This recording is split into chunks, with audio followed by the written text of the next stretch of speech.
L'info écho avec Capital.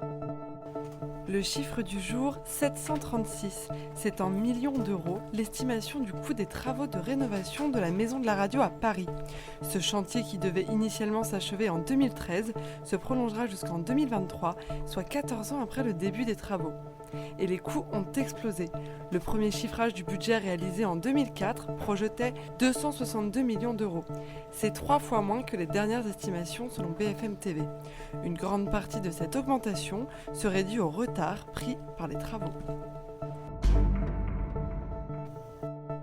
Retraite maintenant.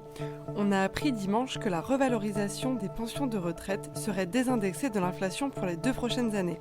Les retraités devront se contenter d'une maigre évolution de 0,3% en 2019 puis en 2020.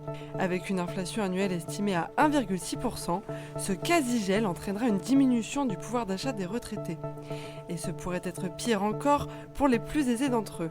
Le chef de file des députés de La République En Marche, Richard Ferrand, a indiqué que la majorité des parlementaires étudiait la possibilité d'une modulation des revalorisations en fonction des profils. Les pensions les plus élevées seraient alors revalorisées en dessous de 0,3%.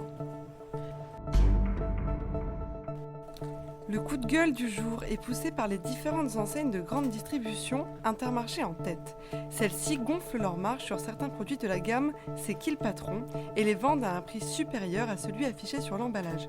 Cette marque présente pourtant l'intérêt de justement jouer sur la transparence des prix en affichant un tarif fixe, souvent supérieur à la moyenne constatée, mais censé mieux rémunérer les petits producteurs. Une enquête d'Olivier Dauvert, spécialiste de la grande distribution, a suffi à relever plus de 200 prix déconnants, dont 165 rien que chez Intermarché.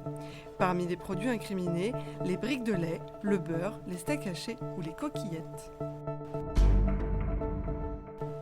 On finit avec les frais bancaires. Dans le cadre du plan pauvreté, le ministre de l'économie Bruno Le Maire plaide pour un plafonnement des frais bancaires pour les ménages aux plus faibles ressources. Il me semble qu'un plafonnement de ces frais bancaires autour de 200 € serait légitime, a précisé le ministre.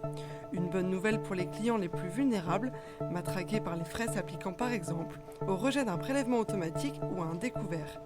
Une offre spécifique est déjà proposée aux personnes en situation de fragilité financière, rappellent les Échos, mais très peu de clients y ont encore souscrit.